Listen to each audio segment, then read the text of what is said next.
Ogah ikuti langkah Maroko, Aljazair buat rancangan undang-undang larangan normalisasi dengan Israel.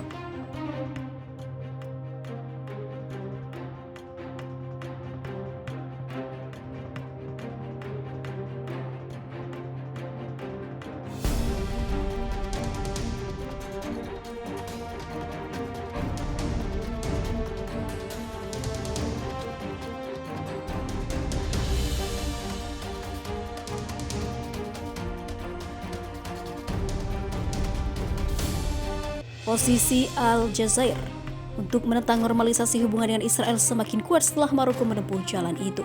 Pasalnya, kesepakatan normalisasi Maroko-Israel sendiri mengharuskan Amerika Serikat untuk mengakui Sahara Barat sebagai bagian dari kedaulatan Maroko.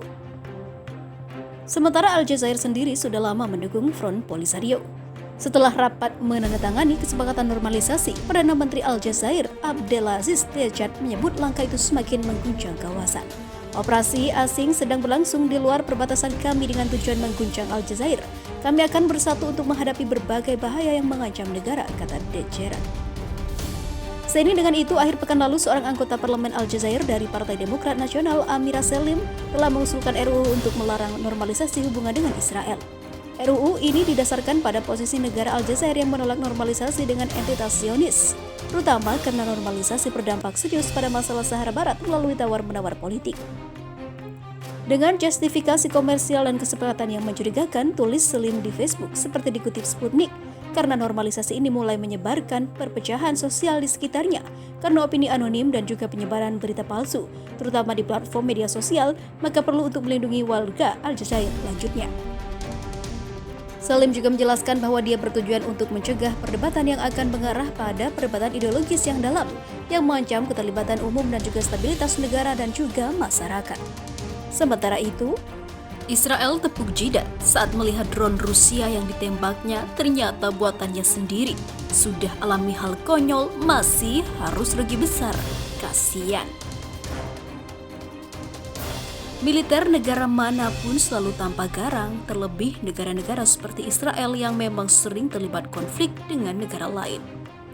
Namun rupanya Israel pernah mengalami hal konyol saat tembak drone milik Rusia. Pesawat tanpa awak Unmanned Aerial Vehicle atau UAV atau drone dipakai beberapa negara untuk memata-matai Israel. Bukan drone milik Iran saja yang terbang dari Suriah melaksanakan misi mata-mata ke Israel, tapi juga Rusia. Penerbangan mata-mata UAV Rusia jenis Forpos yang memasuki wilayah El Quneitra, Israel dari wilayah dataran tinggi Golan itu jelas menunjukkan keseriusan militer Rusia untuk memusuhi Israel. Meski dalam perkembangan terkini hubungan Israel-Rusia tidak ada masalah, seperti yang terjadi pada 11 Juli lalu. Satu unit UAV Forpos milik Rusia yang terbang dari dataran tinggi Golan hingga memasuki wilayah Israel sejauh 10 km langsung disergap Israel menggunakan sistem pertahanan udara peluncur rudal Patriot. Tentara Israel pun kemudian mendatangi keruntuhan UAV yang jatuh, tapi mereka malah dibuat terkejut. Pasalnya, UAV yang rontok ternyata jenis Forpos yang notabene milik Rusia dan berteknologi buatan Israel sendiri.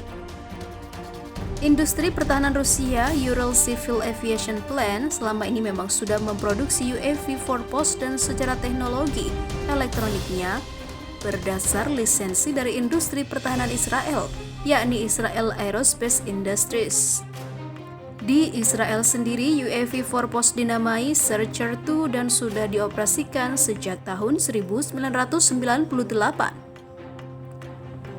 Ditembak jatuhnya UAV Forpos oleh militer Israel jelas merupakan peristiwa ironis dan sekaligus konyol karena Israel ternyata menembak jatuh UAV buatan sendiri meski secara operasional merupakan UAV milik Rusia.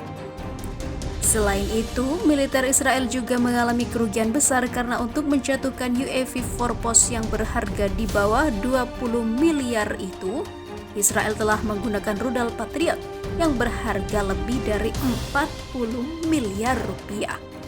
Ada kemungkinan militer Israel mengira UAV yang sedang terbang di wilayah udaranya merupakan UAV milik Iran, tapi setelah ditembak jatuh ternyata milik Rusia. Dengan bukti bahwa keberadaan militer Rusia di Suriah ternyata memusuhi Israel juga. Hubungan Rusia-Israel bisa dipastikan akan memanas. Namun, Israel jelas tidak bisa bermain-main dengan Rusia yang telah menempatkan rudal-rudal S-400 di Suriah. Jenis rudal canggih yang tidak hanya ditakuti oleh Israel, tapi juga militer Amerika Serikat. Sementara itu, diberitakan sebelumnya, Rusia dukung solusi yang adil untuk Palestina. Ini yang akan dilakukan Vladimir Putin. Presiden Rusia Vladimir Putin dan Presiden Palestina Mahmud Abbas membahas penyelesaian konflik Timur Tengah melalui pembicaraan telepon. Putin menegaskan kembali bahwa penyelesaian konflik Palestina dan Israel harus mengedepankan solusi yang adil. Rusia mendukung solusi yang adil untuk konflik Palestina-Israel sesuai dengan kerangka hukum internasional yang ada. Dalam konteks ini, persatuan antar Palestina perlu ditekankan dan diperkuat, ujar pernyataan Kremlin. Awal tahun ini, Presiden Amerika Serikat Donald Trump merilis rencana perdamaian Timur Tengah untuk mengakhiri konflik Israel-Palestina. Pengumuman tersebut dilakukan di Gedung Putih dan didampingi oleh Perdana Menteri Israel Benjamin Netanyahu, tetapi tanpa kehadiran pejabat Palestina. Dalam proposal perdamaian itu, Donald Trump menyebut bahwa Yerusalem merupakan ibu kota Israel yang tidak terbagi dan mengakui kedaulatan Israel atas sebagian besar wilayah tepi barat. Rencana aneksasi tepi barat muncul dari proposal yang disebut sebagai kesepakatan abad ini. Para pejabat Palestina mengatakan bahwa di bawah rencana perdamaian Timur Tengah, Israel akan mencaplok sekitar 30% hingga 40% wilayah tepi barat, termasuk semua wilayah Yerusalem Timur. Palestina menginginkan wilayah Yerusalem Timur, tepi barat, dan jalur Gaza untuk membentuk sebuah negara yang merdeka di masa depan. Sekitar 650.000 orang Yahudi Israel saat ini tinggal di lebih dari 100 pemukiman yang dibangun sejak 1967. Ketika Israel menduduki tepi barat dan Yerusalem Timur. Hukum internasional memandang tepi barat dan Yerusalem Timur sebagai wilayah pendudukan dan menganggap semua aktivitas pembangunan pemukiman Yahudi di wilayah itu adalah ilegal, ungkapnya.